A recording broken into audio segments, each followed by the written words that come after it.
the Persian Gulf, a body of water where empires have clashed for centuries. But on this day, the tension wasn't just political, it was physical. Iranian fast attack boats, cutting through the waves at high speed, close in on one of the most powerful warships on Earth, a United States Navy destroyer. And they weren't just passing by, they were preparing to board. This is the story of a confrontation that almost ignited a war, a moment where split-second decisions determined whether bullets would fly or diplomacy would hold. And what happened next shocked even the most seasoned military analysts. If you're into real military operations and geopolitical flashpoints, you're in the right place. Hit that subscribe button now, because we're diving deep into modern warfare scenarios you won't see anywhere else. It started like any other patrol. The USS Porter, an Arleigh Burke-class destroyer, was conducting routine operations in international waters. Her crew was alert, but not alarmed. The Persian Gulf is always tense, but this was standard procedure. Radar operators tracked dozens of vessels, fishing boats, cargo ships, and then something different, fast movers, multiple contacts, closing fast. The Iranian Revolutionary Guard Corps Navy, IRGC, known for aggressive tactics, known for testing boundaries. And today, they were testing the Porter. 3 speedboats, armed with heavy machine guns and rocket-propelled grenades, accelerated toward the destroyer. Radio calls went unanswered. Warning flares were ignored. The distance closed. 500 meters, 400, 300. On the bridge of the Porter, the captain faced a decision. Rules of engagement were clear, but the stakes were enormous. One wrong move, and this becomes an international incident. One hesitation, and his crew could be in danger.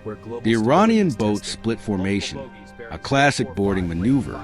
2 boats flanking, one approaching head-on. Grappling hooks visible on deck. Commandos in tactical gear, weapons ready. This wasn't a bluff. This was an attempt to seize control of a United States warship. The captain gave the order. Battle stations. The destroyer's weapon systems came alive. The 5-inch gun rotated toward the lead boat.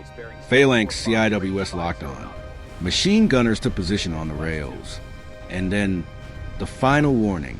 A short burst of warning shots into water, directly in the path of the Iranian boats. The ocean erupted. White spray.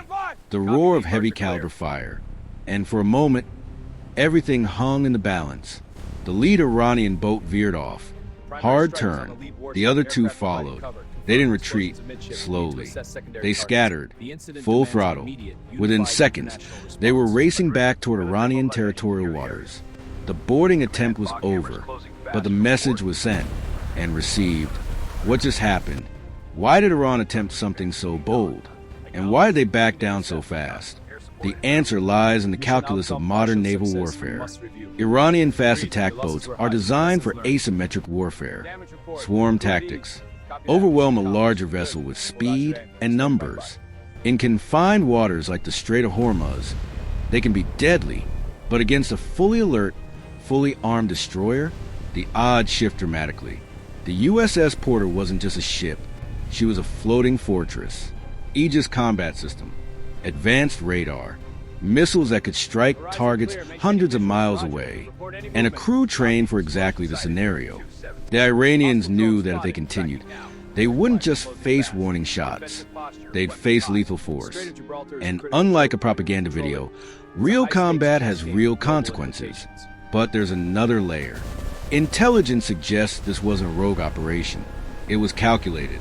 A probe, testing American resolve, seeing how far they could push before the line was drawn. And the line was drawn. Hard. This is the reality of modern geopolitical brinkmanship. It's not always about firing the first shot. It's about showing you're willing to. It's about credibility. And on that day, the United States Navy made its position crystal clear. If you're still watching, you're part of a community that understands the real stakes of modern conflict. Don't miss the next breakdown. Subscribe and turn on notifications, because the next flashpoint could happen tomorrow. The aftermath was immediate. Diplomatic channels lit up. Iran claimed the boats were conducting routine patrols. The United States released footage. Infrared video, radio transcripts, proof that this was no routine patrol. This was an aggressive act, and the world watched. But here's what didn't make the headlines: the psychological impact. Iranian naval commanders now knew that American destroyers wouldn't hesitate, that warning shots weren't empty gestures, that the next time the response might not be a warning. And for the crew of the USS Porter, it was a reminder: the Persian Gulf isn't a training exercise. It's a live battlefield. Every day, fast forward, weeks later, another incident. Iranian drones buzzing American ships. More close calls, more tests. But never again did they attempt a boarding. The lesson was learned. The line was respected. For now, this is the nature of modern naval confrontations. No declarations of war, no grand battles, just a series of calculated moves. Each side pushing, each side watching, waiting for the other to blink. And the question remains: what if the Iranians hadn't turned away? What if they had continued? Military analysts have run the scenarios. The outcome would have been swift. The Porter's close-in weapon systems would have engaged. The speedboats, fast as they were, would have been shredded. And then escalation. Iranian coastal batteries might have fired. American aircraft would have responded. And within hours, the Persian Gulf could have been a war zone. But it didn't happen, because in that moment, cooler heads prevailed, not through diplomacy, not through negotiation, but through the clear demonstration of overwhelming force and the willingness to use it. This is the reality of deterrence.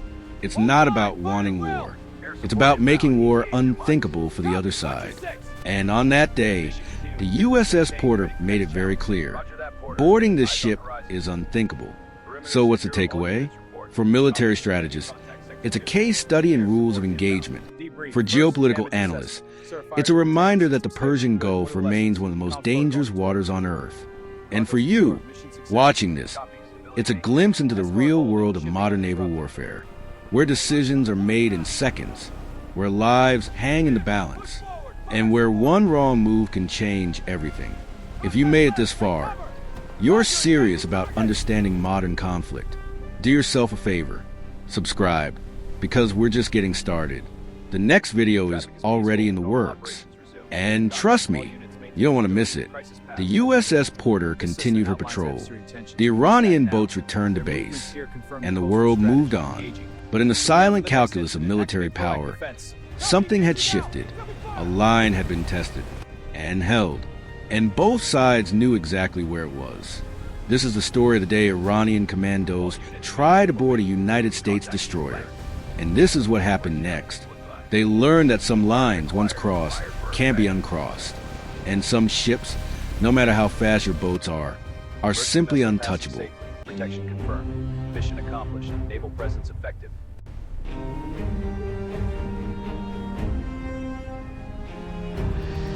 Incident concluded. Lessons documented. Readiness enhanced. All units stand down. Objective secure. The USS Porter sails on, ever vigilant, protecting international order.